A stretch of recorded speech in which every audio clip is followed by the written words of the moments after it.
Que la paix et la grâce de notre Dieu, Yeshua Mashiach, soient sur vous et vos familles. Bien-aimés, c'est votre frère Franck de Christ Source Vie TV. Donc je remercie le Seigneur en tout cas pour ce temps qui permet. Donc en tout cas, je vous salue, vous qui êtes dans les nations. Voilà, en tout cas, soyez encouragés. Je salue aussi mes bien-aimés qui sont pardon, ici en France, voilà, dans l'Hexagone. Voilà, en tout cas, mes salutations à vous. Que le Seigneur en tout cas puisse vous bénir. Voilà, donc nous rendons grâce à notre Créateur, Yeshua, pour ce temps qui permet encore pour pouvoir partager sa parole, pour pouvoir nous interpeller, pour pouvoir, voilà, nous garder éveillés. C'est très important de toujours, voilà, s'exhorter, toujours, voilà, voilà, prier pour les uns pour les autres, et puis toujours mettre à disposition le don que Dieu nous a fait grâce. Donc Dieu a fait grâce aux dons à tout un chacun de nous. Donc du coup, on met ces dons en fait, voilà, à disposition des autres pour que le bien-aimé puisse en bénéficier. Voilà, donc que toute la gloire soit rendue à notre Créateur, Yeshua Mashiach, Jésus-Christ. Et en tout cas, je prie que Dieu puisse en tout cas vous aider, qu'il puisse en tout cas briser dans vos vies, au nom de Yeshua Mashiach, toute la puissance de l'ennemi, tout ce que l'ennemi met en place dans ta vie, mon frère, ma soeur. Je prie que le Créateur, Jésus-Christ de Nazareth, puisse renverser maintenant toute la puissance de l'ennemi qui t'empêche d'avancer au nom puissant de Yeshua Mashiach. Que la gloire de l'Éternel, que la gloire de Yahweh soit sur toi et ta maison, au nom puissant de Jésus-Christ de Nazareth, le seul et l'unique Dieu. Amen. Voilà, donc le Seigneur m'a mis à cœur en tout cas de partager sur l'histoire du premier roi d'Israël, à savoir Saül, pour essayer de comprendre qu'est-ce qui s'est passé, pourquoi le Seigneur a rejeté cet homme.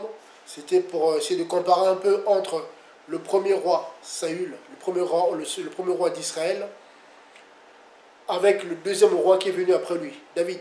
Bon, donc on va essayer de comparer un peu qu'est-ce qui a poussé que Dieu puisse rejeter le premier roi qu'il avait choisi lui-même, à savoir Saül, pour prendre à sa place David, qui aujourd'hui, on peut lire les psaumes de David, le deuxième roi que Dieu a carrément dit que c'était l'homme selon son cœur. Le Seigneur l'a confessé lui-même, et c'est écrit. Donc qu'est-ce qui s'est passé? Pourquoi Saül a été rejeté? Voilà, donc on va prendre quelques passages. Donc c'est très important, hein, voilà, donc on va essayer de... Ça sera un court renseignement, hein, voilà. En tout cas pour nous interpeller, parce qu'il ne faut jamais oublier que le Seigneur Yeshua Mashiach a fait de nous des rois et des prêtres, ou des rois et des sacrificateurs. Hein, selon Apocalypse 1,6, nous qui sommes la nouvelle créature, nous qui sommes la race élue, nous qui sommes l'Église corps de Christ, nous sommes un royaume de sacrificateurs. Donc nous sommes tous rois. Nous sommes tous des prêtres. Et devant nous, il y a le souverain sacrificateur, le grand prêtre, lui-même, Yeshua HaMashiach. Donc déjà, quand on comprend les choses comme ça, on ne peut pas se laisser manipuler par un autre roi. Si tu es roi, comment peux-tu laisser un autre roi te marcher dessus? Seul le roi de rois est au-dessus de nous. Mais toi qui es roi aujourd'hui, roi selon Dieu, vous imaginez? Le Créateur a fait de toi un roi. Parce que son corps, l'Église, corps, le corps mystique de Christ, comme disent certains, ce corps est formé de rois. Donc toi, tu ne peux pas aujourd'hui accepter qu'un autre roi te marche sur la tête. Bon, je me laisse conduire, bien aimé. Hein. Voilà, je me laisse conduire, comme toujours. Comment tu peux accepter ça? Qu'un autre roi te marche sur la tête. Donc posons les bonnes questions parfois. Bien aimé, s'il vous plaît. Un autre roi qui se présente devant toi. Oui, moi je suis. Voilà. Je suis ton maître. Voilà, je suis ton roi. En gros, c'est ça. Tu es mon esclave. Mais on a vu ça où? Chaque roi défend son territoire. Faut essayer de gratter un peu, de voir les choses terre à terre. Il faut vous renseigner. Renseignez-vous. On connaît un roi. Un roi a un royaume. Un roi a un territoire. Donc, chacun de nous, Dieu a donné à chacun de nous un territoire. Vous voyez? Donc, c'est par rapport aussi, on peut voir, c'est par rapport aussi au don qu'il nous a fait grâce. Le don qu'il a donné à chacun, c'est pas pareil. Bien aimé, moi j'ai mes dons à moi que Dieu m'a donné. Toi aussi tu as tes dons que Dieu t'a donné. Vous voyez, Dieu a fait grâce des dons à qui il veut, selon sa volonté. 1 Corinthiens en parle. On va pas rentrer dans le détail. 1 Corinthiens 14, il parle de dons, tout ça. Mais aujourd'hui, pourquoi toi, vous, chrétiens, toi qui te dis nouvelle créature, toi qui te dis enfant de Dieu, né de nouveau, comment tu peux accepter qu'un autre roi, soit disant roi, parce que beaucoup ne sont pas de rois, beaucoup sont de faux rois. Parce qu'un vrai roi, appelé du Créateur, ne peut pas écraser un autre roi. Parce qu'on est, égaux, on est égaux devant le Créateur. Vous comprenez? On est tous pareils devant Dieu. Le Seigneur a formé un royaume de sacrificateurs. Dans ce royaume, il y a les reines et des rois. Donc toi, ma soeur, tu es une reine. Donc tu ne peux pas accepter que un roi puisse te dominer. Quand je dis reine, ton roi, c'est le roi au-dessus de toi. Là, je parle de la nouvelle créature. Je parle dans la foi. C'est dans la vie de tous les jours, dans la chair, oui, bien sûr. L'homme est le chef de la femme, dans la chair. Si ton mari est converti comme toi, humainement, ton mari est ton chef. Ça, c'est normal. Ça, c'est autre chose, bien aimé. Il faut se comprendre. Éphésiens 5, on parle. Voilà. Donc, ça, c'est des choses qu'on connaît. Bien-aimé Pierre en parle aussi. Voilà. Paul aussi en parle. Mais voilà, ça, c'est autre chose. Mais en Christ,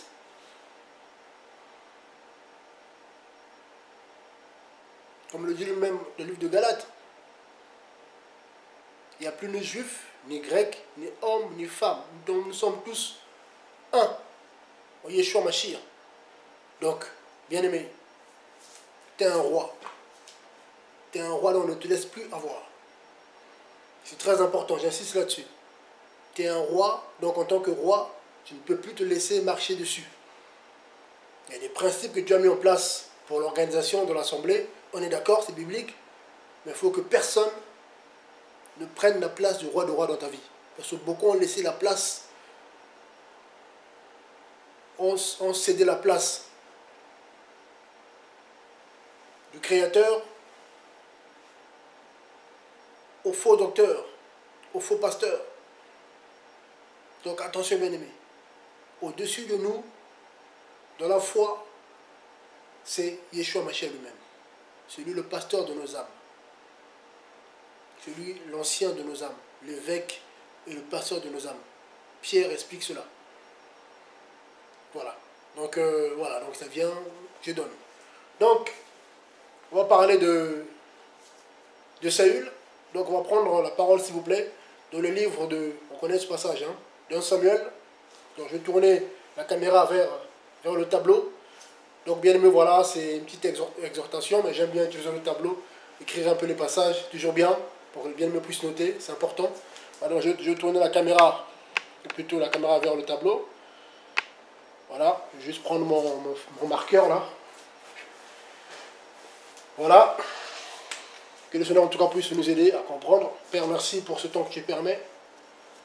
C'est en 5 minutes ta parole, Père, s'il te plaît. Je me laisse conduire, Créateur, je me laisse conduire, Papa. Parle à ton peuple, Maître, au nom de Yeshua. Amen. Donc, 1 Samuel 3. 1 Samuel.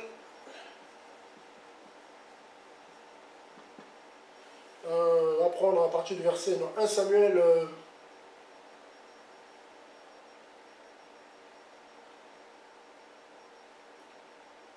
1 1 Samuel 13. C'est des passages que ceux qui méditent connaissent un peu. Hein. Voilà, dans 1 Samuel 13, je lis à partir du verset 1 pour qu'on se comprenne.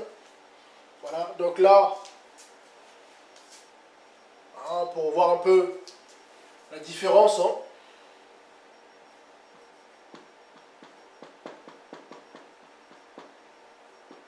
La différence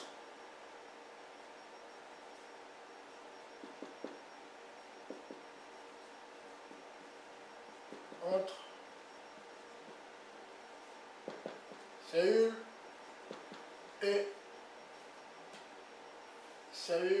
et David. Voilà. Il y en a un qui a été rejeté, le premier, et le second que Dieu a élevé jusqu'à dire carrément que de par lui que le Seigneur allait s'incarner, qu'il allait passer par lui pour s'incarner, la postérité de David. Vous voyez à quel point cet homme était beaucoup aimé de Dieu. Et cela même l'a dit lui-même qu'il était l'homme selon son cœur. Voilà, donc on lit 1 Samuel 13, à partir du verset 1, je lis, hein, je fais un peu de lecture, très important, donc lisez s'il vous plaît, avec moi. Je lis au nom de Yeshua Mashiach. Saül régna 1 an sur Israël, et après 2 années, Saül choisit 3000 hommes d'Israël, 2000 avec lui, à Michmash et sur la montagne de Bethel, et 1000 étaient avec Jonathan et Gibéa de Benjamin. Il renvoya le reste du peuple, chacun à sa tente. Et Jonathan bâtit le poste des Philistins qui était à Géba, et les Philistins en furent informés, et Saül fit sonner le chauffard dans tout le pays en disant que les Hébreux écoutent. Je continue, verset 4. Tout Israël apprit donc que Saül avait bâti le poste des Philistins, et Israël se rendit au Dieu aux Philistins. Et le peuple fut convoqué auprès de Saül à Gilgal. Les Philistins s'assemblèrent pour combattre Israël, ayant 30 000 chars et 6 000 cavaliers, et le peuple était aussi nombreux que le sable du bord de la mer, tant il était en grand nombre. Ils allèrent prendre position à Michmash, à l'orient de Beth-Aven.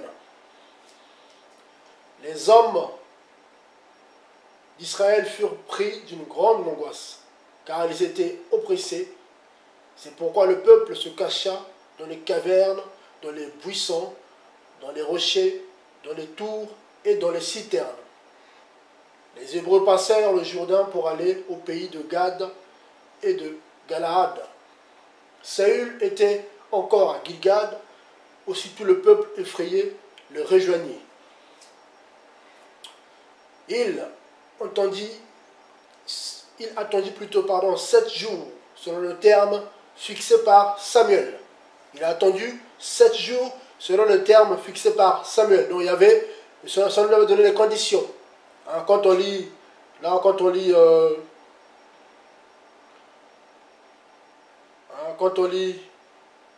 les versets, les chapitres au-dessus, voilà, donc le Seigneur avait donné les instructions à Samuel et qu'il avait donné à Saül, qu'il devait respecter, il ne devait pas faire ce qu'il veut. Voilà, donc c'est très important. Donc là, on apprend pourquoi le peuple attendait 7 jours avant d'agir. C'était par rapport à ce que Samuel avait dit à Saül. Voilà. Et donc là, hein, le verset 8, donc voilà, il attendit 7 jours, donc c'est le roi, il attendit 7 jours selon le terme fixé par Samuel le prophète. Mais Samuel ne venait pas à Gilgad et le peuple se dispersait. Dans le 7 jours arrive, le peuple panique, le peuple se disperse. On continue, verset 9. Et Saül dit, amenez-moi un holocauste et des sacrifices d'offrande de paix. Et il offrit l'holocauste. Donc, le problème avec Saül,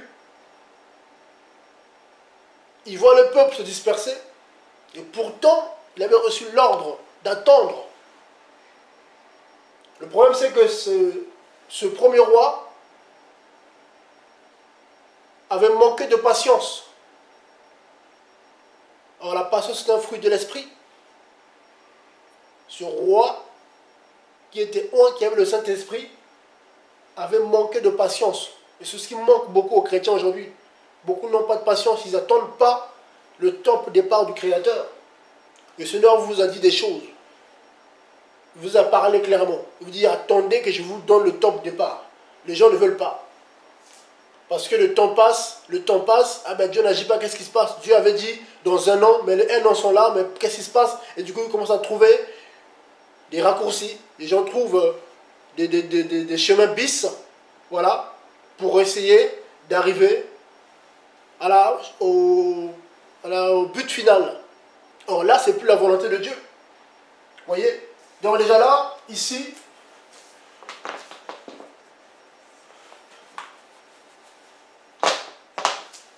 là, le roi Saül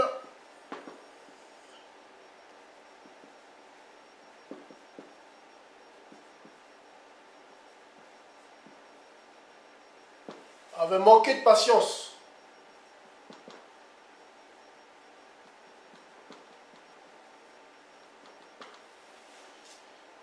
Vous voyez, la patience c'est un fruit de l'esprit. Je continue. Et du qu'est-ce qu'il fait? Voilà, donc au verset 9, il dit, amenez-moi l'holocauste et les sacrifices d'offrande de paix, et il les offrit. Or, l'holocauste et les sacrifices, normalement, c'était Samuel qui devait le faire. C'est pas lui qui devait le faire. C'était au prophète de le faire. C'était pas au roi de le faire. Voilà pourquoi Samuel avait dit, attendez que j'arrive. Il fallait attendre 7 jours, mais il fallait attendre Samuel. Parce que c'est à lui de le faire. Ce n'était pas à Saül de le faire. Qu'est-ce qui se passe? Et il offrit l'holocauste. Comme il achevait d'offrir l'holocauste. Voilà. Verset 10. Samuel arriva. Vous voyez? Samuel est arrivé le 7e jour. Il est arrivé le jour, il est arrivé le 7e jour. Pas le 8e. Mais le 7e jour. Le 7e jour se termine à 18 h, parce que chez les Hébreux, le jour commence à 18 h. Donc c'est de 18 h à 18 h. Hein, chez les Juifs, d'après le temps fixé par le Créateur, le jour commence à 18 h, se termine à 18 h. Voilà, donc ça c'est le jour. Voilà, donc le jour commence le soir, se termine le soir. Voilà. Dans la Bible, c'est comme ça. Hein. Voilà. C'est pas nous, ça commence à minuit. Voilà, non. Dans la Bible, le jour commence à 18 h. Donc, Samuel, est-ce qu'il est arrivé à 14 h? Est-ce qu'il est arrivé à 15 h? Mais le problème, c'est que Saül, dès midi, avait résolu de faire le sacrifice lui-même. Et malheureusement pour lui, au verset 9, donc au verset 10 plutôt, hein, comme il achevait d'offrir l'holocauste, Samuel arriva. Et Saül sortit au devant de lui pour le saluer. Et Samuel lui dit, qu'as-tu fait? Qu'as-tu fait? Saül répondit, lorsque j'ai vu que le peuple se dispersait, que tu ne venais pas au jour fixé, et que les Philistins étaient rassemblés à Micmash, j'ai dit, les Philistins descendront maintenant contre nous à Gilgal, et je n'ai pas supplié la face de Yahweh. Là, il reconnaît, je n'ai pas supplié la face de Yahweh. Donc, il n'a pas cherché à connaître la volonté de Dieu. Je me suis maîtrisé un temps, mais j'ai fini par offrir l'holocauste. Voilà, donc il a manqué de patience. Vous voyez? Donc là,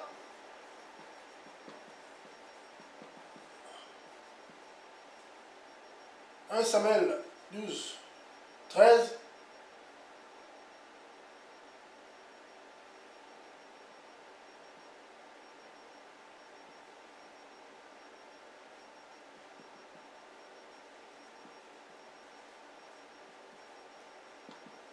Manque de patience.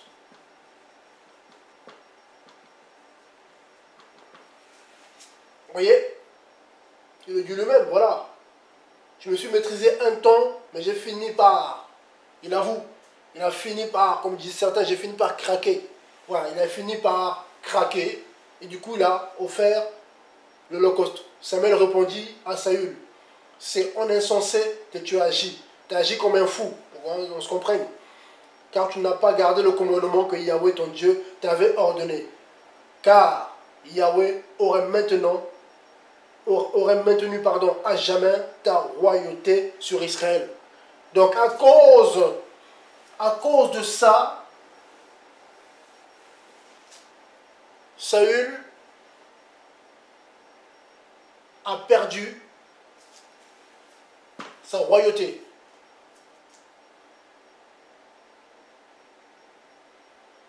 Là, en fait, ici, il a perdu, à cause de ça, il a perdu, je dirais, la transmission d'abord, parce que là, il était encore roi.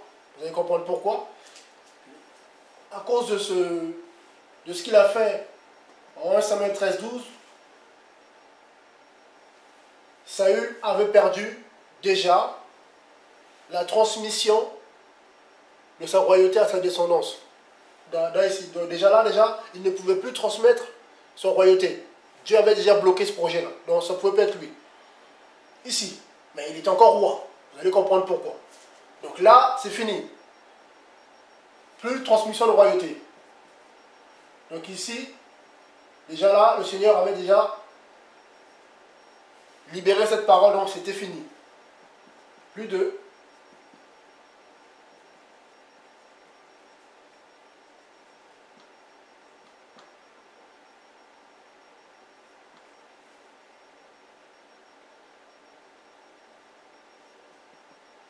de sa royauté.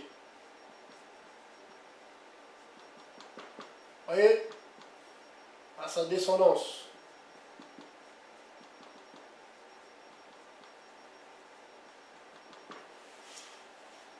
Voilà, donc déjà là, c'est fini. Vous voyez? Je continue. C'est dommage. Parce qu'il aurait pu se repentir. Il aurait pu simuler le bien-aimé. Car celui qui s'humilie obtient miséricorde. Mais il ne l'a pas fait. Il ne l'a pas fait. Donc là, au verset 14, et maintenant ta royauté ne subsistera pas. Pas plus, pas. Parce qu'il y a le pas, Dieu peut changer le pas. Mais quand c'est plus, ou le point, c'est fini. Yahweh s'est choisi un autre. Yahweh s'est choisi un homme selon son cœur. Déjà là, on connaît ce terme. David était l'homme selon le cœur du Créateur. Donc Yahweh, le tétragramme, s'est choisi un homme selon son cœur. Et Yahweh l'a destiné à être le chef de son peuple parce que tu n'as pas respecté le commandement du tétragramme, le maître de l'univers. Vous voyez? Donc là, à cause de son manque de patience, Saül est tombé dans la désobéissance. Vous voyez?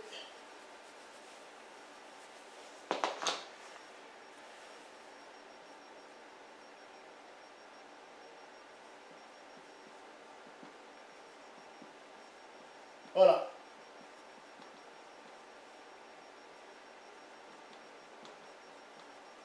Désobéissance. Il a désobéi au commandement du Créateur. Vous voyez? Et là, le verset 15, et Samuel se leva et monta de Gilgal à Gibéa de Benjamin. Et Saül passa en revue le peuple qui se trouvait avec lui, qui fut d'environ 600 hommes. Vous voyez? Donc là déjà, Saül, s'il avait réagi autrement, c'est ça le plus important. S'il s'était humilié, vous voyez, quand Samuel a fini de parler, au verset 14, là, au verset 14, ici, si Samuel s'était humilié, Dieu peut-être aurait pu revenir sur sa parole, parce que le Seigneur le dit lui-même. Hein? Le livre de Proverbes, je vais vous donner quelques passages. C'est très important ce que je dis, parce que on est des rois. On est des rois, et en tant que roi, on doit respecter le commandement du roi des rois. C'est très important. Un Proverbe 29, 23, que je vais lire.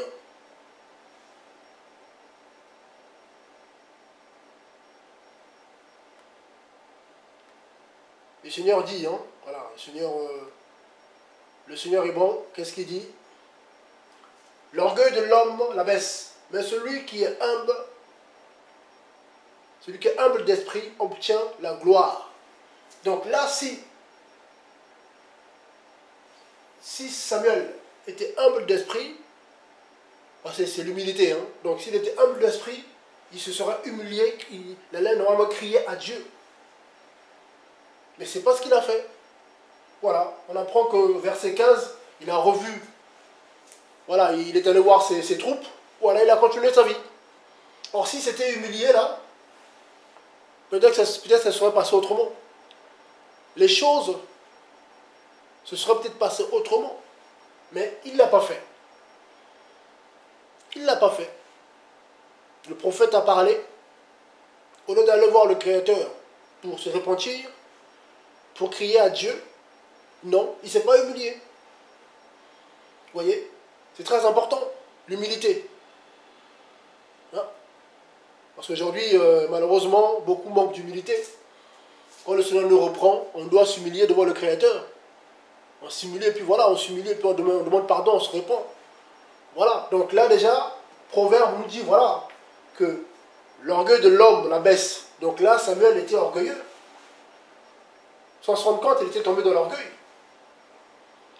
Et là, il n'avait pas la crainte du Créateur. Parce que celui qui craint Dieu, quand le Seigneur le reprend, il s'humilie pour obtenir une miséricorde. Hein? C'est terrible. C'est terrible comme il a réagi. Tout ça a fait que ce roi a été déclassé. Le Seigneur a choisi à sa place David. Parce qu'il s'est mal comporté. Et nous sommes des rois, on est des rois comme lui, il était roi. Parce que le Seigneur a fait de nous des rois et des sacrificateurs. Voilà. Donc, selon Apocalypse,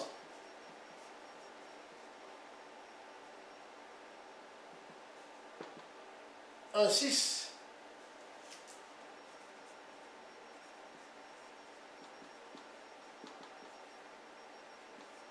nous sommes des rois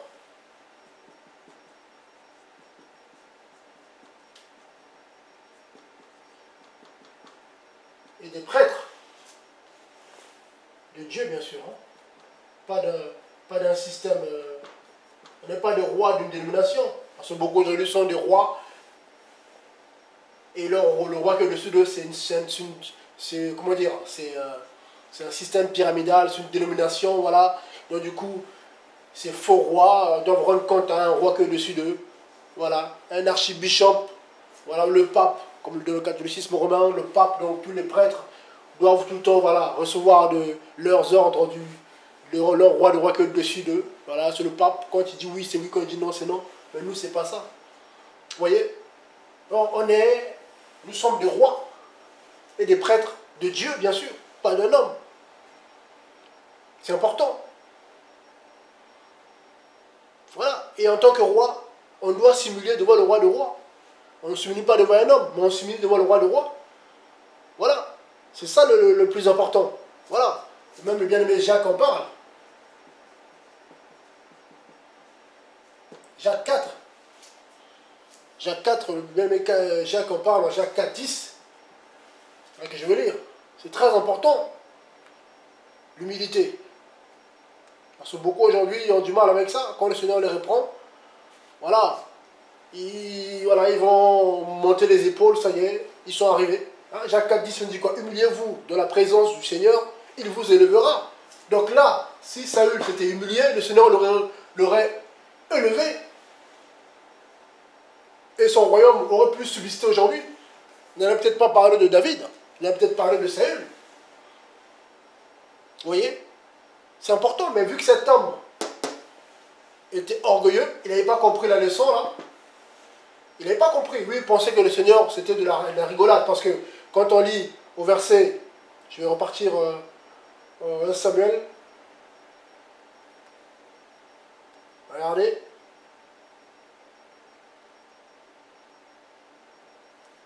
C'est quand on lit au verset 15.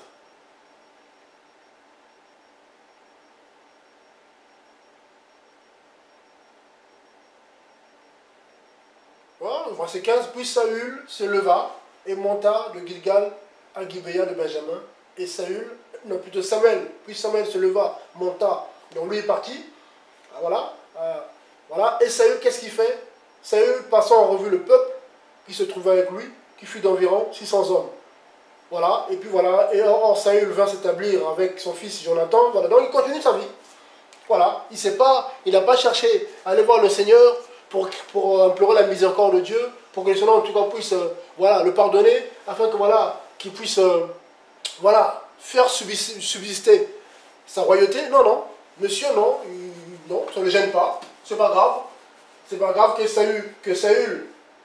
Samuel ait dit hein, de lui, hein, verset 14, et maintenant ta royauté ne subsistera plus. C'est un mot qui n'est pas évident. Bon, comprenez-moi. C'est les faiblesses de la chair. Hein. C'est pas facile. Que Dieu nous aide en tout cas. Voilà. Yahweh s'est choisi un autre homme selon son cœur. Vous voyez? Mais le Seigneur est bon. Le Seigneur est bon. Hein? Le Seigneur est bon.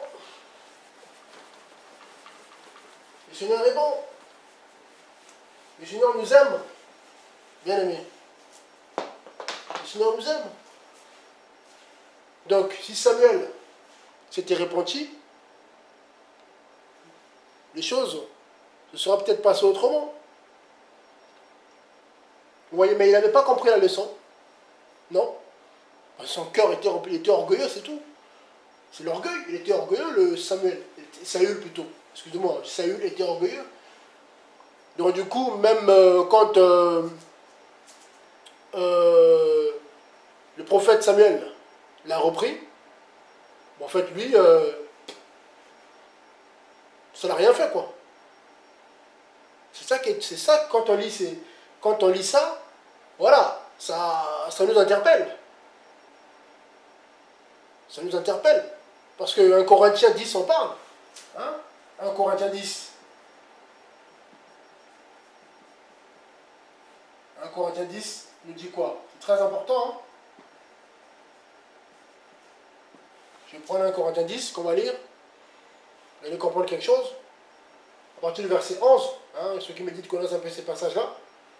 Là, je prends le temps pour ceux qui ne le savent pas, pour vous aider en tout cas. À partir du verset 13, qu'est-ce qu'on apprend? C'est très important.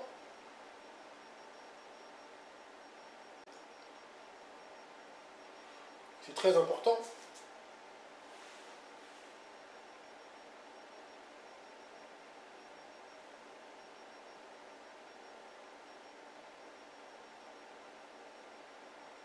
« 1 Corinthiens 10, à partir du verset 23. Voilà, à partir du verset 23, c'est très important. Hein, on apprend quoi? Toutes ces choses Que Dieu en tout cas nous aide.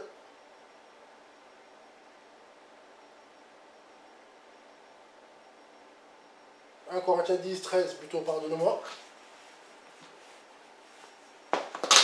1 Corinthiens 10, à partir du verset 13. Alors le verset 13...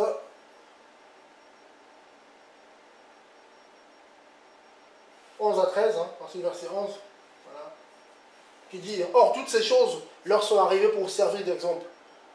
Et elles ont été écrites pour notre instruction, nous qui sommes arrivés à la fin des âges, ou à la fin des temps. » Vous voyez? Donc verset 12, « Que celui donc qui pense demeurer debout prenne garde qu'il ne tombe. » Verset 13, « Aucune preuve ne vous est survenue qui n'ait été humaine. Et Dieu, qui est fidèle, ne permettra pas que vous soyez mis à l'épreuve au-delà de vos forces. Mais avec l'épreuve, il préparera aussi le moyen d'en sortir afin que vous puissiez la supporter. » Voilà. Bon. Nous, c'est le verset 11 à 12 qui nous intéresse. Vous voyez? C'est très important. Donc, hors toutes ces choses, leur sont arrivées pour servir d'exemple. À qui? À nous qui lisons ces choses. Ça nous sert d'exemple. Vous voyez, c'est important, bien aimé. Donc là, tout ce qui s'est passé là, par rapport à Saül, David, tout ça, c'est pour notre instruction. C'est là qu'on voit l'amour de Dieu, comment Dieu est bon. Il a tout préparé pour son Église. Vous voyez, tout ça, c'est pour nous. Le corps de Christ. C'est important, bien aimé. C'est très important. Vous voyez? Mais Saül ne s'arrête pas là. Parce que vu qu'il n'avait pas compris la leçon, il n'a pas compris la leçon, regardez, en 1 Samuel. 1 Samuel.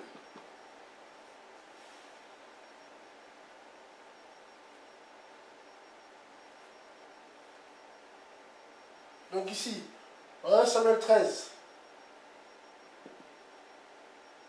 Ici, j'écris ça en majuscule. Saül n'a pas compris. Donc du coup, qu'est-ce qui va lui arriver? Donc ici, Saül.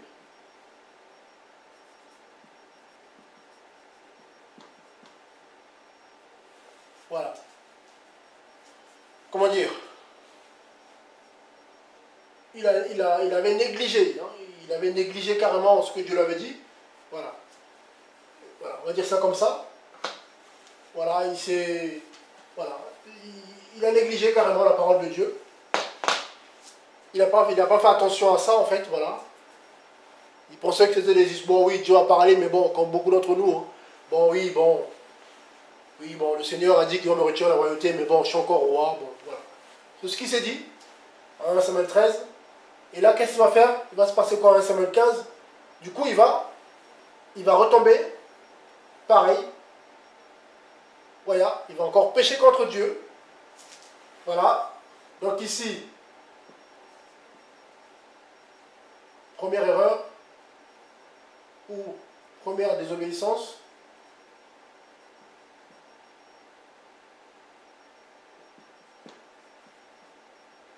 Voilà.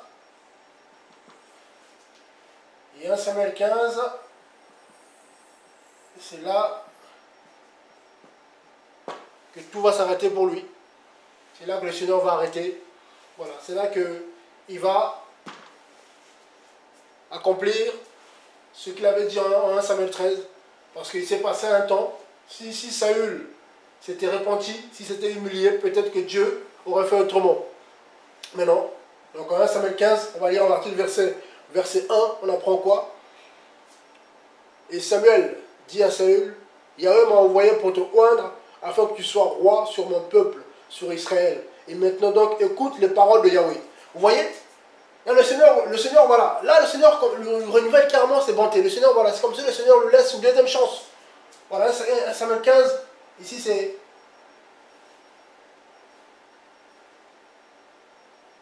Voilà, c'est là, c'est... Parce que le Seigneur dit, en verset 1, on apprend, et Samuel dit à Saül, Yahweh m'a envoyé pour te oindre, afin que tu sois roi sur mon peuple, sur Israël. Maintenant, donc, écoute les paroles de Yahweh.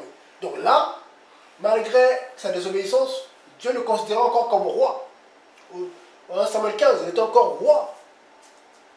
Vous voyez, là, le Seigneur lui redonne encore des commandements qu'il devait respecter. Mais qu'est-ce qui s'est passé? Donc là, au verset 2, ainsi parle Yahweh des armées.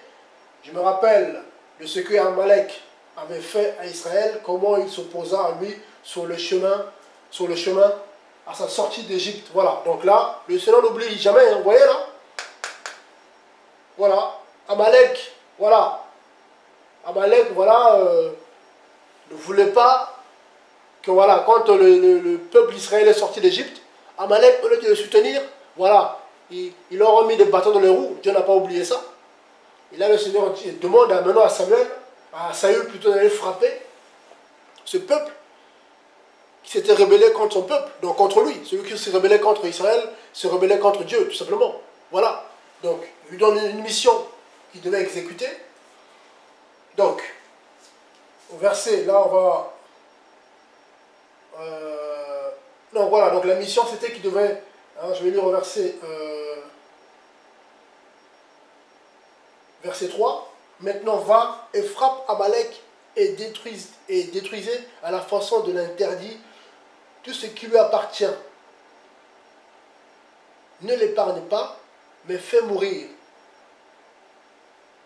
hommes et femmes, enfants et nourrissants, bœufs et menu bétail, chevaux et ânes. Donc il fallait tuer tout. Donc tout ce qui était de vivant d'Amalek, il fallait tout tuer, des hommes aux animaux. Vous voyez? Donc ça c'était l'ordre du Créateur, donné à Saül. Le Seigneur, voilà, on voit Samuel pour dire, voilà, fais ça. Donc si Saül avait respecté à la lettre cet ordre, peut-être qu'il aurait pu demeurer roi jusqu'à la fin de sa vie, et après le Seigneur aurait pu choisir David après. Dieu aurait pu laisser Saül aller jusqu'à la fin de son règne, et après sa mort, là David aurait pu devenir roi. Donc du coup, on aurait pu parler de David bien après. Vous voyez? Mais lui, il a désobéi. Voilà, il a désobéi, voilà. Voilà, donc il n'a pas... Dieu lui a tendu une perche, mais il n'a pas saisi, malheureusement pour lui. Voilà, malheureusement pour lui. Donc là, j'ai marqué deuxième désobéissance.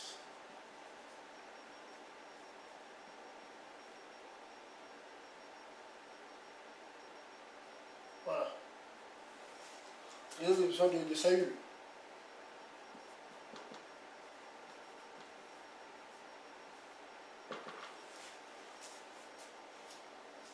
Vous voyez?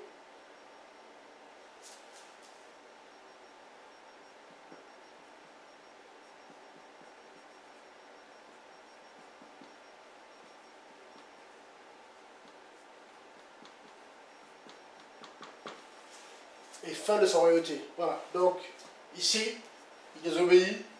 Et du coup, le Seigneur, voilà, arrête sa royauté. On va lire, hein. Donc on va lire pour ne pas que ça soit trop long. Donc 1 Samuel 15, partie verset 7.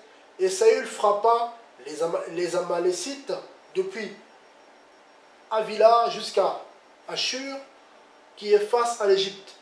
Et il fit passer tout le peuple au fil de l'épée, le dévouant par l'interdit. Mais, le mais arrive au verset 8. Voilà. Mais, au verset 8, voilà, il épargna Agag, il épargna Agag, roi d'Amalek. Voilà, donc au verset 8, il a désobéi déjà en épargnant le roi, parce que Dieu avait dit qu'il fallait tuer tout le monde. Donc il épargne le roi. Et pareil, verset 9, et Saül et le peuple épargnèrent Agag, les meilleurs brebis, les meilleurs bœufs, les bêtes grasses, les agneaux, ce qu'il y avait de meilleur.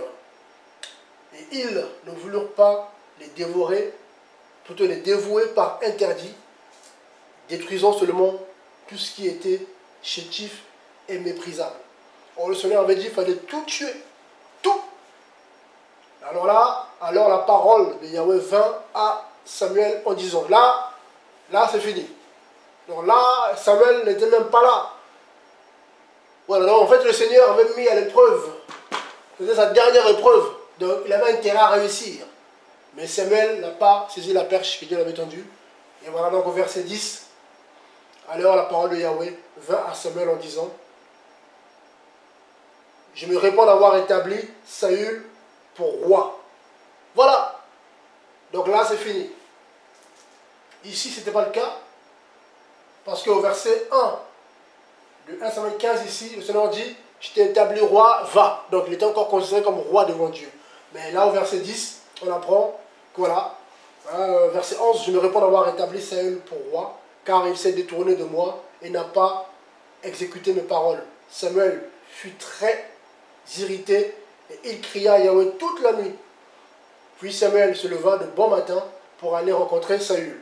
On lui apporta que Saül venait à Carmel, s'est érigé un monument, puis s'en est retourné pour enfin descendre à Gilgal. Samuel se rendit auprès de Saül et Saül lui dit, sois béni de Yahweh, j'ai exécuté la parole de Yahweh. Samuel dit, quel est donc ce bêlement de brebis qui parvient à mes oreilles? Samuel savait déjà ce qui s'était passé, il savait déjà.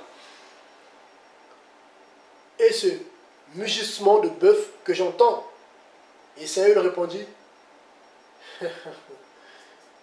ils les ont emmenés de chez les Amalécites, car le peuple a épargné les meilleurs brebis et les meilleurs bœufs pour les sacrifier à Yahweh ton Dieu. Et nous avons détruit le reste, nous l'avons dévoué à l'interdit ou par interdit. Alors Samuel dit à Saül, laisse-moi et je te déclarerai ce que Yahweh m'a dit cette nuit. Donc il savait déjà. Et il lui dit, et il lui répondit, parle. Donc là, Saül qui dit, parle. Samuel dit, n'est-il pas vrai que quand tu étais petit à tes yeux, tu as été fait chef des tribus d'Israël, et Yahweh t'a oint pour roi sur Israël? Mais Yahweh t'avait envoyé dans cette expédition et t'avait dit, va et détruis ces pécheurs, les Amalécites, et fais-leur la guerre jusqu'à ce qu'ils soient exterminés. Pourquoi n'as-tu pas obéi à la voix de Yahweh? T'es-tu jeté sur le butin et as-tu fait ce qui déplaît à Yahweh? Et là, Saül répondit à Samuel, j'ai pourtant obéi à la voix de Yahweh. Vous voyez? Il ne comprenait rien. Il ne comprenait rien. Saül ne comprenait rien. En fait, voilà, il prenait les choses de Dieu à la légère. Vous voyez sa réponse?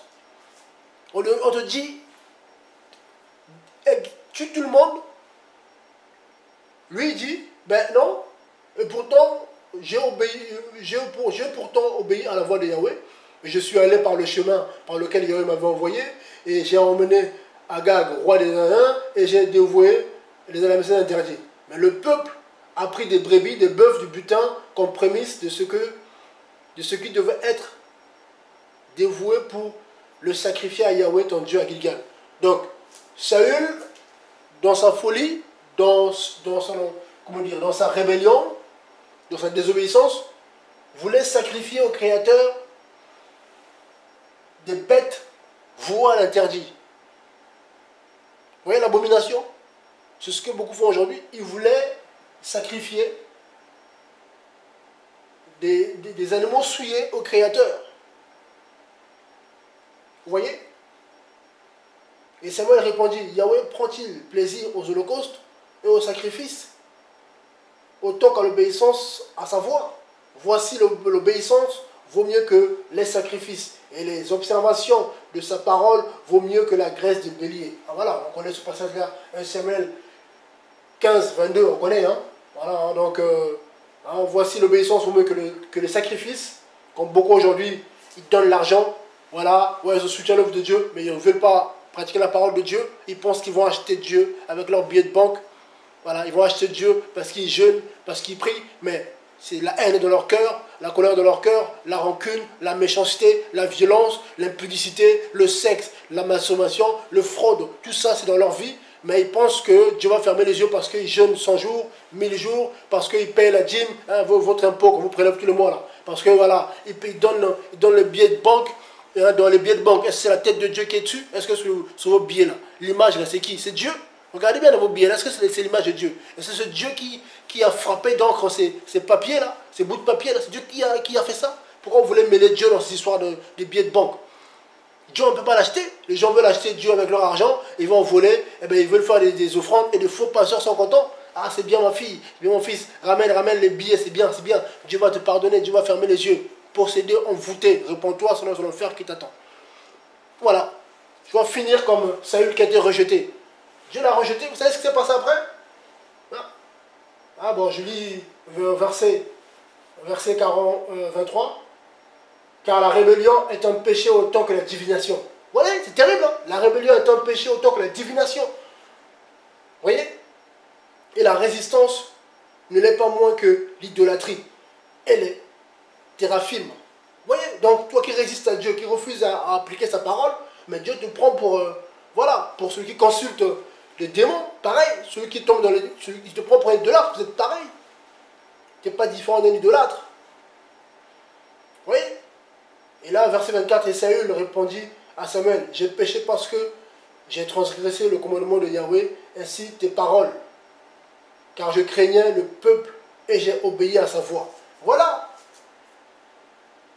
Voilà. Il a désobéi à cause de la peur du peuple. Là,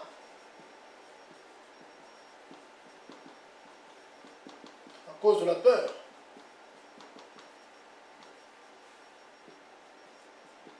Peur de son peuple. Vous voyez? C'est terrible. À cause de la peur de son peuple, ce roi a fait n'importe quoi. Donc il avait plus peur de son peuple que de Dieu. Là il avoue carrément sans se rendre compte que voilà, il a préféré désobéir à Dieu que d'être ferme face à son peuple. Il aurait pu dire à son peuple, non, on ne prend rien. C'est lui le roi. C'est comme vous aujourd'hui, beaucoup de rois, beaucoup de convertis aujourd'hui se laissent marcher par les faux chrétiens. Ils se font dominer par le faux. Mais tu es un roi, il faut être ferme. Le roi ne se laisse pas comme ça dominer par les adversaires ou par... Voilà. Tu es un roi est ferme. Un roi, quand il décide, il décide. Hein, mon frère, ma soeur, tu es roi, tu es une reine. Donc quand Dieu te dit, faut craindre, faut le craindre, faut le craindre. Quand Dieu te dit, faut pas voler, même si les gens te mettent la pression, oui, vole, oui, mais tu voles pas, tu es un roi. Sois ferme dans ta marche chrétienne. C'est quoi cette affaire, bien-aimé? Et ça, on ne vous dit pas ça dans vos assemblées. Hein? Oh, c'est compliqué. La fermeté. Là, ici, première désobéissance, n'était pas patient. Deuxième, la peur. Il avoue lui-même que j'avais peur. Verset 24. Il vient au verset 24. Je craignais le peuple et j'ai obéi à sa parole. Comment un roi peut obéir à la parole de son peuple? C'est le peuple qui obéit à sa parole, à la parole du roi. C'est l'inverse. La peur l'a poussé à faire n'importe quoi. Et bien voilà. Et il dit maintenant, je te prie, pardonne-moi mon péché, et reviens avec moi, que je me prosterne devant Yahweh. Pardonne mon péché. C'est Dieu qui pardonne, c'est pas Samuel. Au lieu de crier à Dieu, il crie à Samuel. C'est n'importe quoi. Voilà. Et Samuel dit à Saül, je n'irai pas avec toi parce que tu as rejeté la parole de Yahweh. C'est normal. Yahweh te rejette afin que tu ne sois plus roi d'Israël. Voilà. Et là, c'est là que c'était décidé. C'est là qu'il a signé sa fin. Vous voyez? Après, on peut lire tout le verset, tout le chapitre 15, pour essayer de comprendre un peu ce qui s'est passé. Mais vous allez voir que même ça, même ici, Saül avait encore le Saint-Esprit. Mais malgré tout ça, il avait encore le Saint-Esprit sur lui, en lui.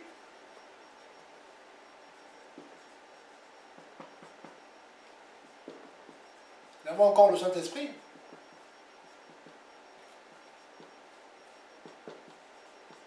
Voilà. Encore, voilà. Malgré ça.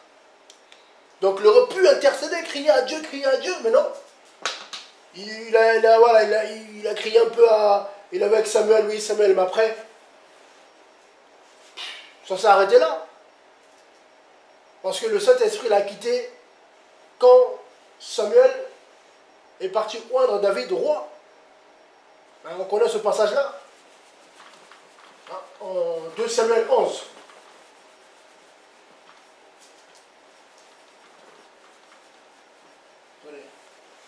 C'est très important.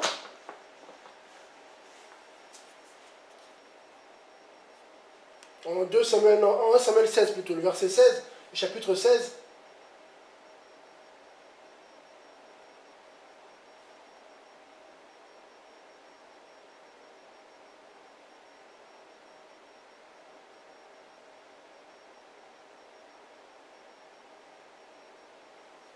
Donc là, 1 Samuel 16, parce que il s'est passé un temps. Il s'est passé un temps avant que l'esprit puisse le quitter.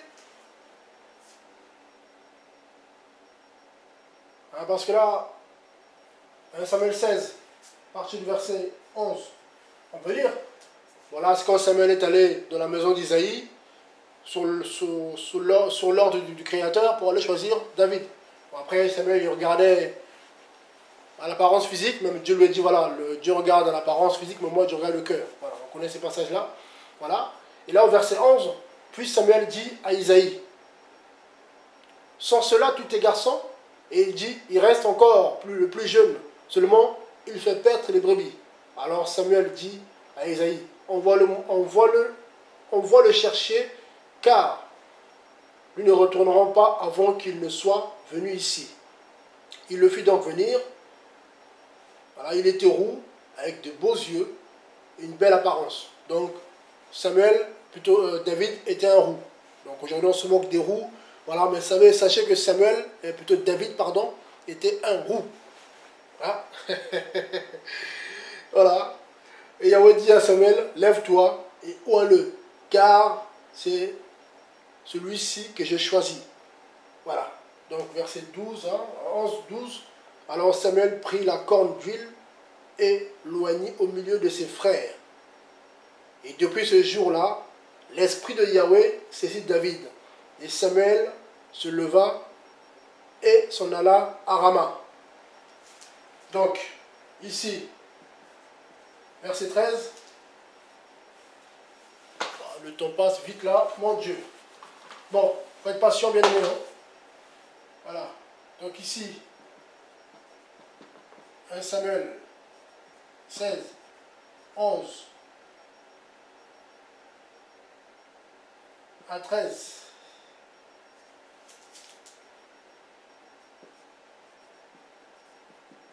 David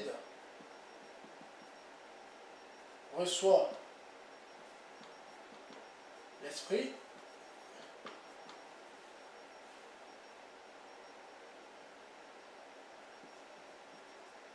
Donc,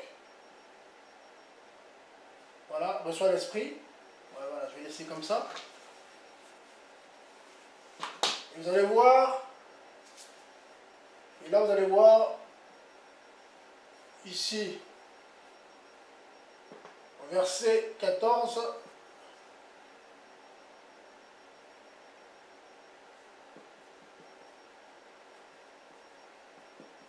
l'esprit de Yahweh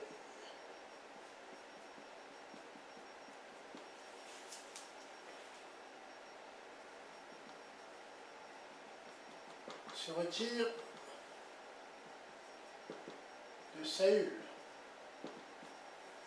Vous voyez? Ouais, donc il s'est passé un temps, le temps que Samuel aille trouver David, le temps qu'il puisse l'esprit du Créateur était encore sur Saül. Vous voyez, donc Saül avait le temps de se repentir. Parce que Dieu était encore avec lui. Parce que l'esprit de Dieu était encore en lui. Vous voyez? Mais bon, vu qu'il n'a pas fait, au verset 14, l'esprit de Yahweh se retirait de Saül et un mauvais esprit, envoyé par Yahweh, le troublait.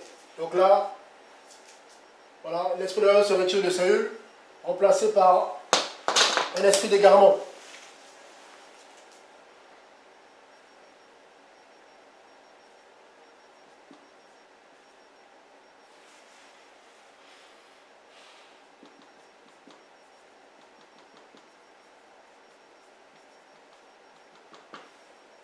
Il est remplacé par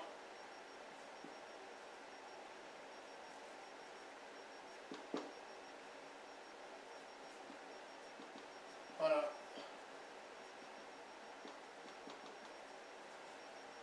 Un esprit d'égarement. Voilà.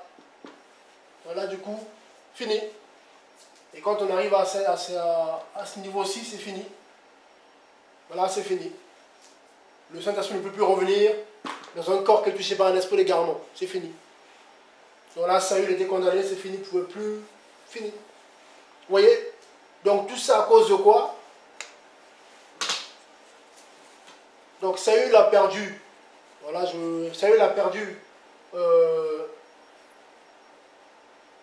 sa royauté. Pourquoi? Hein, pour conclure, à cause de deux choses.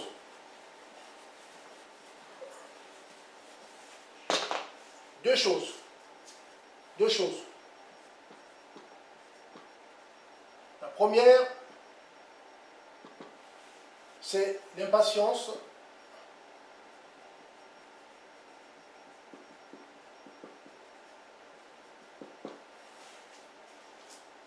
L'impatience de Saül.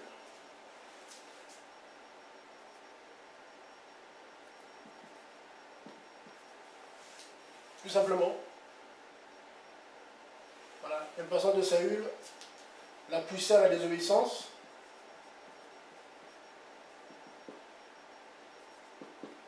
À désobéir.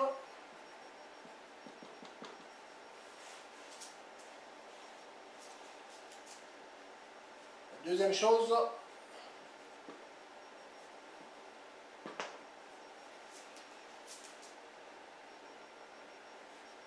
la peur.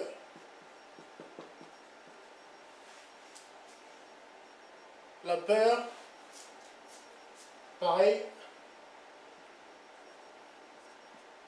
Pareil. Là aussi.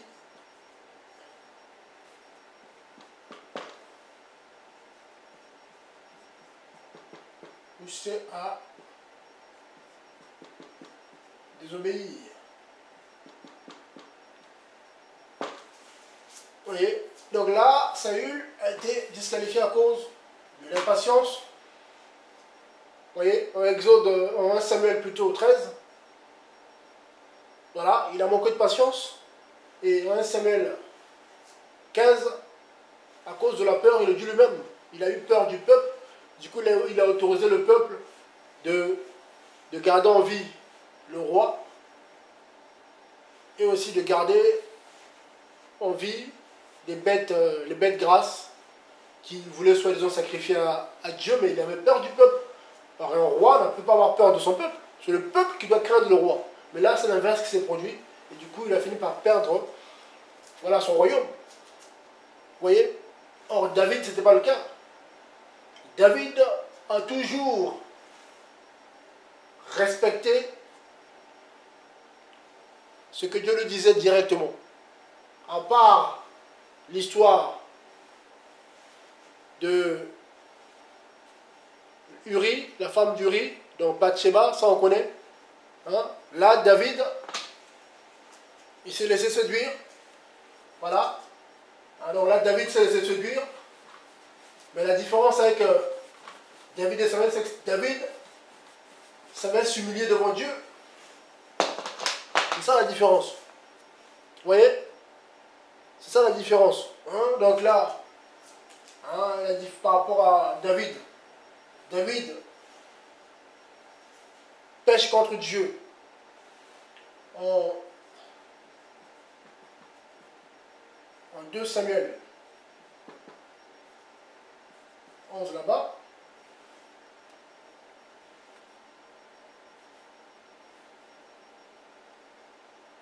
Voilà, donc la 2 Samuel 11, à partir du verset 1.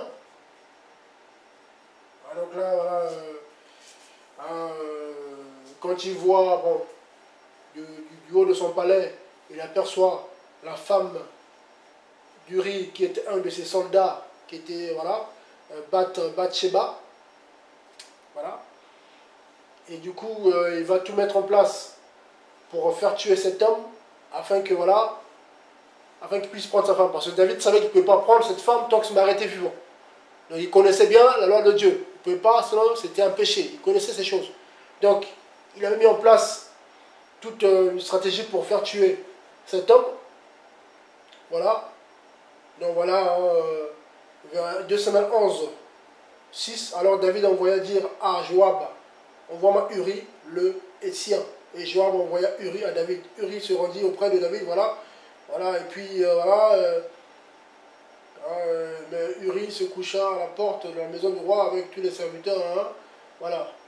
Et là, on apprend. Voilà, donc le verset 14. Voilà, donc, le même matin, David écrivit la lettre. Là, on voyait par maître Uri écrivit ces termes. Plaçait Uri à la droite. Voilà, donc David connaissait bien que s'il plaçait cet homme à cette position-là, il allait mourir. Il allait mourir, voilà. Voilà, il allait mourir parce que c'était un soldat, donc il savait que voilà, il y a des endroits où il ne fallait pas se placer. Sinon, tu risquais de mourir. Donc, c'est ce qu'il a fait. Donc, il a tout fait pour que cet homme soit mort. Vous voyez? Donc, et puis, il a pris sa femme. Il a pris sa femme et ils ont eu un enfant. Voilà, ils ont eu un enfant. Et du coup, ils ont eu un enfant. Et du coup, après le Seigneur, voilà, on voit Nathan. Hein, il envoie Nathan, le prophète Nathan. Donc là, c'est... Voilà. Donc ici, 11. Le péché de David.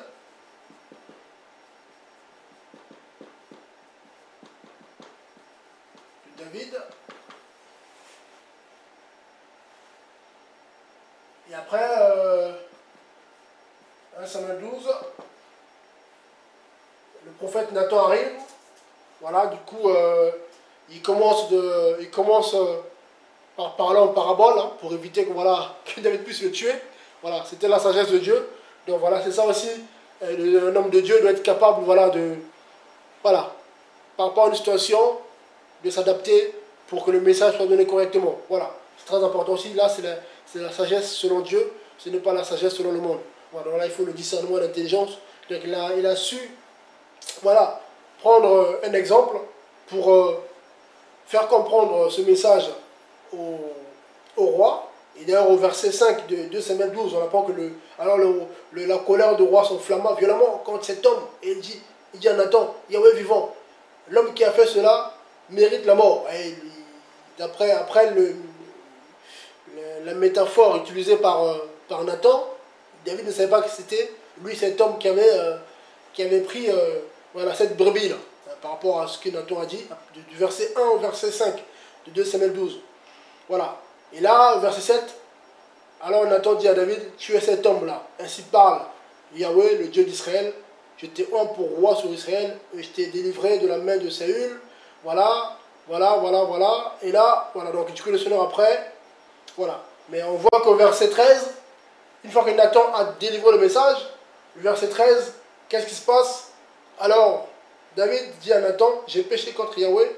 Et Nathan dit à David, là, David s'humilie, il reconnaît que j'ai péché contre Yahweh. Tout de suite.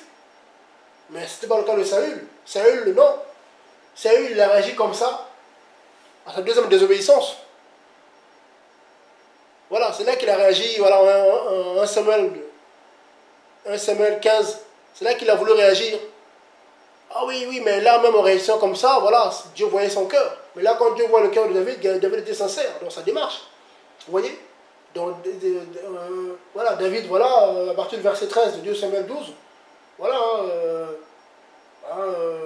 Yahweh passe, voilà, là, Nathan lui dit, toutefois, parce qu'en commettant cela, tu as donné occasion aux ennemis de Yahweh de le blasphémer, à cause de cela, voilà, il mourra, voilà. Et du coup, ben, on apprend que cet enfant est mort, voilà, hein, cet enfant, le premier enfant que David avait eu avec Bathsheba, est mort parce que voilà, David avait connu cette femme bien avant que son mari décède peut-être. Voilà, donc c'était un enfant qui est dans le péché. Et du coup, voilà. Parce qu'après, une fois que, voilà, quand cet enfant est mort, Uri est mort au combat, cette femme était automatiquement veuve, ça c'est normal. Et du coup, le fait que David est retourné avec, là, il avait le droit d'être avec, parce que cette femme était veuve. Dieu n'avait pas interdit à David de retourner avec cette femme. Non, vu qu'elle était veuve, David l'a pris pour femme, et c'est là qu'est né Salomon. On connaît. Donc la mère de Salomon, c'est Bathsheba. Vous connaissez ces choses, hein, voilà. La mère de Salomon, voilà, c'est Bathsheba. Voilà. Voilà. Mais David obéissait toujours au Créateur. Dans toutes ses missions, contrairement à Saül, David, quand Dieu lui disait d'aller d'exécuter sa volonté sur un peuple, David respectait tout à la lettre. Il n'était pas dans les sentiments. Vous voyez? C'est ça ce que Dieu veut. Il peut arriver qu'on tombe dans un péché. C'est ce qui s'est passé. David s'est laissé séduire en voyant la femme d'Uri. Voilà, il aurait pu résister. C'est ça que Dieu veut. Voilà, il a succombé au péché parce qu'il a vu cette femme. Voilà, il a vu la nudité de cette femme. Il s'est laissé séduire. Voilà pourquoi le danger de la nudité.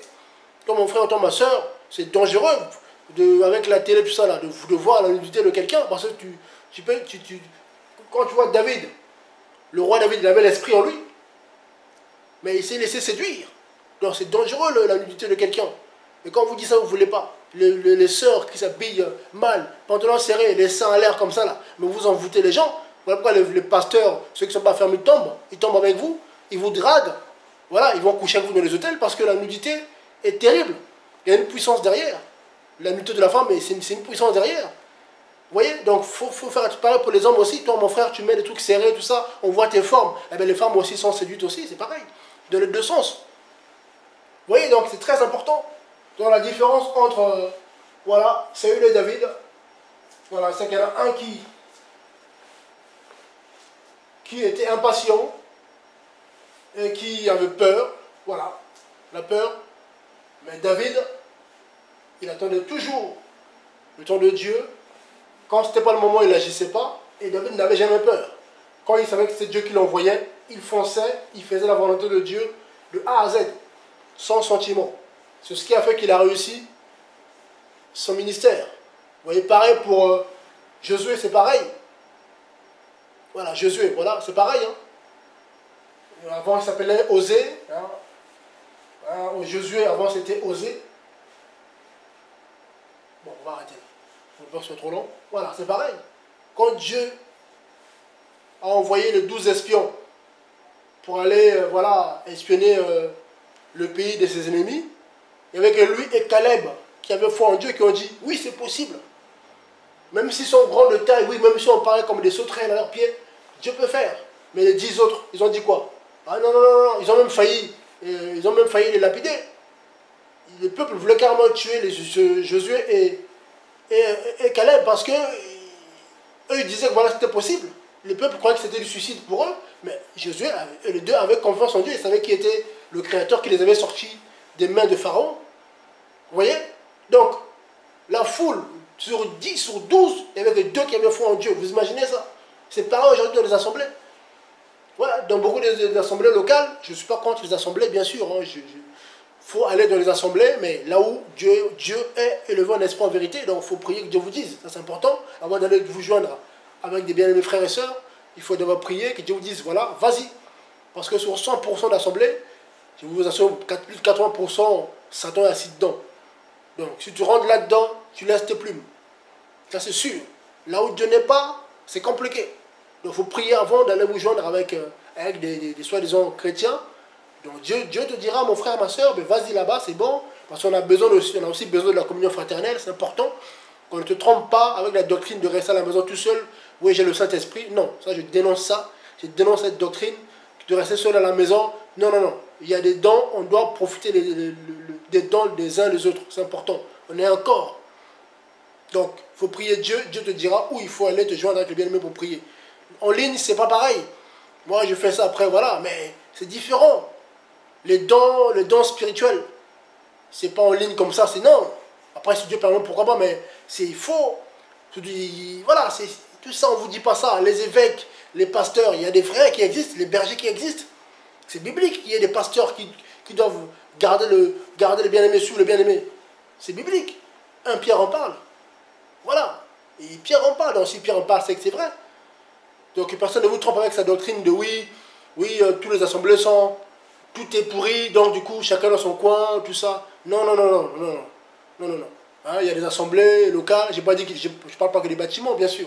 Peut-être voilà, un groupe de personnes qui se réunissent, voilà, donc Dieu te dira vas-y là-bas, et du coup, dans ce groupe, il y en a un qui a le don de guérison, il y en a un qui a le don de l'enseignement, il y en a un qui a le don de prophétie, il y en a un qui a le don de foi, tout ça. Donc du coup, voilà, voilà, tu as un sujet, tu as un projet. Ah, mon frère, j'ai un projet. Celui qui a le don de foi va prier Dieu, Dieu, s'il te plaît, fais quelque chose, s'il te plaît. Et son don va travailler et Dieu va agir. Il y en a qui a le don de guérison. Ah, frère, je ne suis pas bien, moi.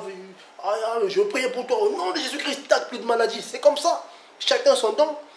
Mais si tu es seul dans ton coin, tu vas mourir. Tu as déjà vu une brebis toute seule vivre longtemps? Non. Voilà. Voilà. Donc, en tout cas, soyez bénis. Voilà. C'est votre bien-aimé frère, voilà, Franck, hein, voilà, donc soyez encouragés en tout cas. Voilà, c'est un peu long, mais bon, on explique tout doucement pour aider les bien-aimés à comprendre. Voilà, quand c'est trop rapide là, oui, non, en tout cas j'aime bien prendre le temps. Il y aura des petits messages, oui, des exhortations courtes, on se laisse conduire. Mais en ce moment, tu me pousses beaucoup à, voilà, à bien expliquer tranquillement, parce que beaucoup malheureusement sont mal fondés, ont bu de l'eau amère, ont mangé ce qu'il ne faut pas.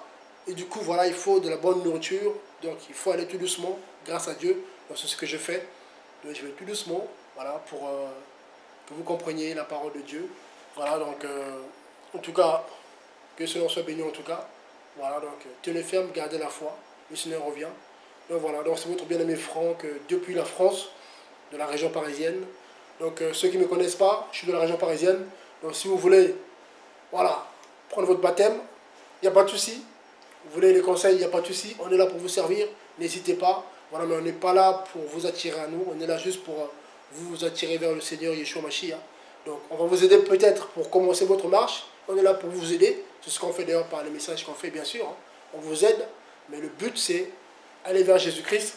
Oui, après, il va vous prendre en charge. Il vous dira où aller prier, qui suivre pour que vous soyez formés. C'est important d'être formé. C'est important. Parce que si on n'est pas formé, quand il y aura les épreuves, vous allez tomber à chaque fois. Parce que l'ennemi rôde, cherchant qui dévorer, donc il met de la pression. Donc il faut vraiment être stable, comment, dans l'enseignement. Donc voilà, c'est très important. Donc en tout cas, soyez bénis. Que le Seigneur vous garde. À bientôt, si Dieu permet. Shalom, Maranatha, Yeshua revient. Donc soyons prêts. Au revoir, merci. Au revoir, soyez bénis, merci.